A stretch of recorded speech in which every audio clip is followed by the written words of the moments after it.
Good morning, everyone. There we go. Well, it is such an honor to be here with you. As Tyrone mentioned, and thank you, Tyrone, and the leadership of Fayette County for asking me to come and share with you this morning. But I miss you all. I served 2 terms as first vice chair of the state party. I'm no longer in that role, but I'm always going to be a Republican. And it's good to be back here with you. I know most of you in this room. For those of you that I don't, look forward to talking to you more after. The beauty of not being a part of the state party leadership is that I can get more involved in some of the campaigns. And so I've chosen to support Casey Cagle for governor. Something that I want to mention before I go any further, and I've said this to many people over the years, and I'll say to them, I said, the longer that you're involved in politics, the more likely it becomes that you will have friends running against each other. And that is true in a lot of races, and it's most certainly true in this one. I'm supporting Casey Cagle for governor, but I'm going to tell you in front of all these folks in the room that Brian Kemp is my friend. And he'll be my friend after this runoff. So however you decide to vote between now and July 24th, we got to take out Stacey Abrams because she's one of the most liberal Democrats this country has ever seen. And we've got a job on our hands because we're going to see money coming from all over the country to support her. California, New York, you name it. And you think, and campaigns attack each other, it's the nature of politics. But if you think you're seeing a lot of attacks now, but when we're in the primary process, wait till the general. Yeah. So keep the big picture in mind. So I want to mention a few folks that have supported Casey Cagle that you all know here. Former Congressman Lynn Westmoreland supports Casey Cagle, as well as the mayor of Peachtree City and Tyrone. So we appreciate that support here in the area for Casey Cagle. Casey this morning is at the Gwinnett GOP and could not be here. And of course, obviously you want to hear from the candidates, but I think there's value in hearing also from others that support them. So I'm just going to speak to you for a few minutes from the heart about some things as to why I'm supporting Casey Cagle, and I can assure you I'm going to be done before the music plays. Tyrone. So several things, and the one that first comes to mind, because I served as a police officer for 14 years in Metro Atlanta, is public safety and law enforcement. Casey Cagle supports public safety and law enforcement. He's got over 100 sheriffs that have endorsed him, and we only have 159 counties.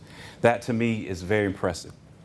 He supported Governor Deal in giving state patrolmen raises, and he's also committed to ensuring, working with local elected officials, that our law enforcement all around the state have the salaries that they deserve, the men and women that serve in our communities.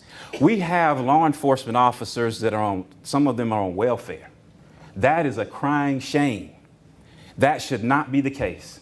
And I know when I put on that gun and badge and put on my bulletproof vest every day for 14 years, I met some of those folks along the way, and it was appalling that we put our lives on the line, and those men and women deserve a better salary. And Casey Cagle, yeah, thank you for that. And Casey Cagle is going to lead on that, and that's one of the reasons I'm supporting him. Another issue that we've talked about in the Republican primary, obviously, is sanctuary cities, and that relates to law enforcement, because if you can't go out there and do your job based on the laws that we have in place, then that's a problem. And sanctuary cities are harboring illegal aliens, many of whom are criminals and that are hurting citizens of this country, sometimes killing them, because we've got liberals willing to protect them and shield them in this state and in other states across the country. California, of course, another very liberal state that has been doing that. So Casey Cagle has led on that, not just with words, but with actions. And so by his actions, we've got a judgment that said, hey, city of Decatur, right down the road here, you're wrong for harboring illegal aliens.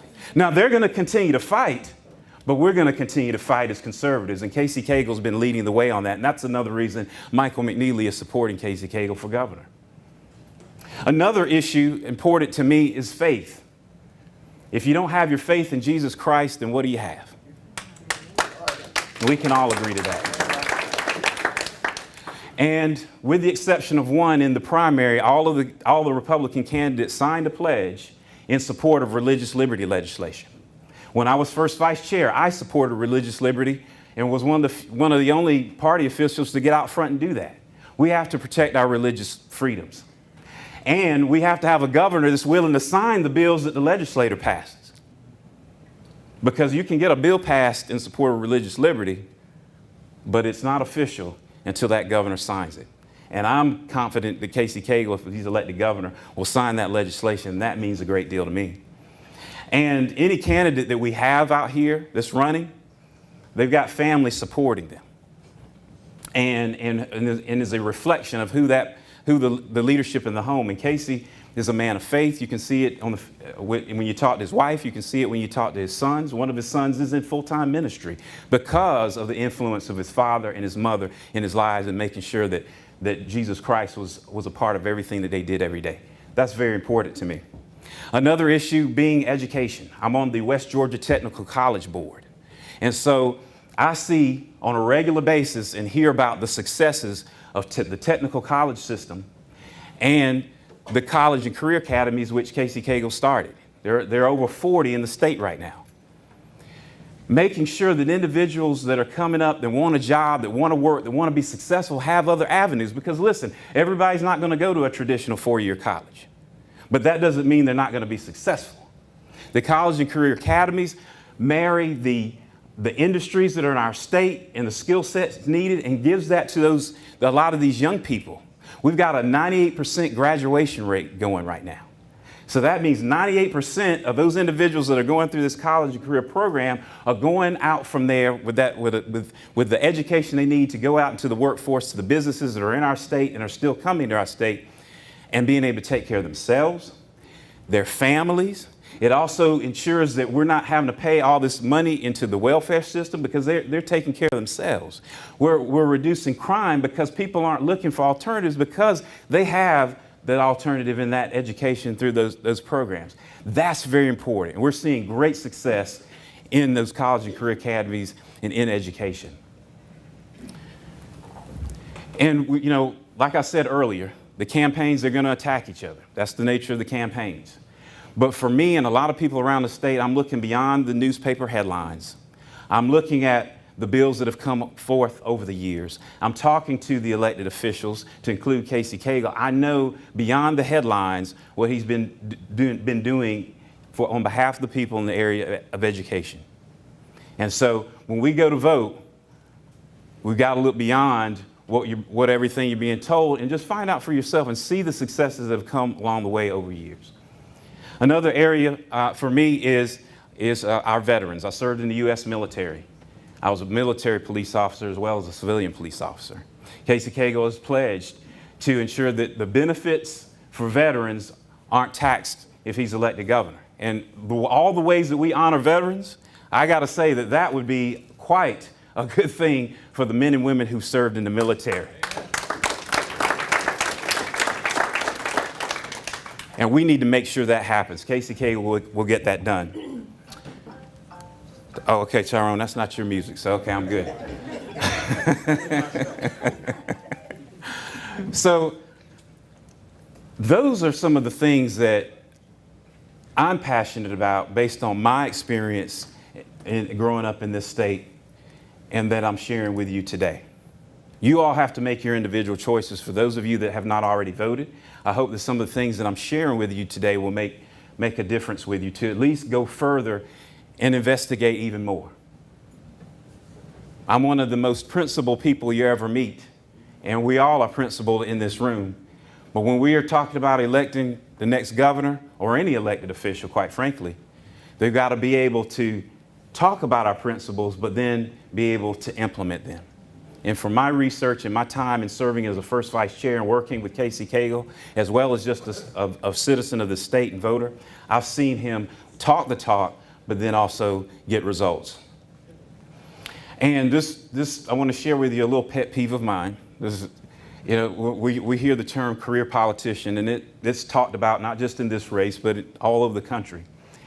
I thought about when I ran for first vice chair, and after I served my first term and got elected the second, people started wanting to put that label on me, or in other terms, establishment. I'm thinking, so I serve, and because I got reelected by the people, that means I'm Establishment? I thought, that's crazy.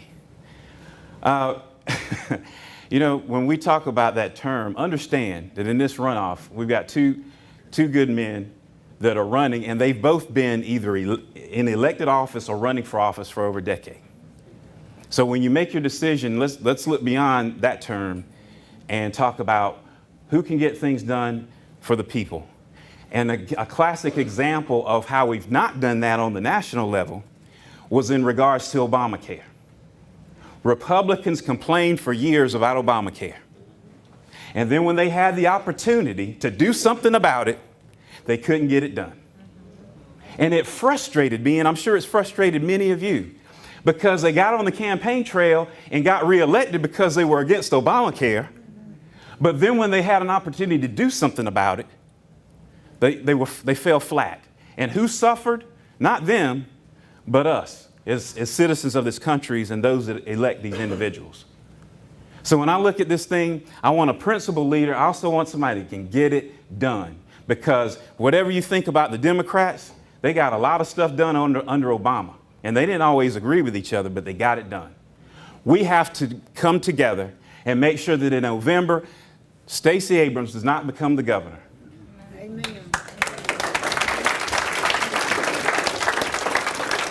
And wherever you are today, just remember that on July 25th, we got to be one.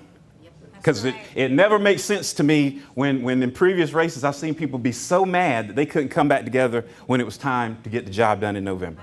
Can't afford it, ladies and gentlemen. I'm supporting Cagle for governor. I hope that if you haven't made your decision, if you haven't voted, you'll consider what I said today.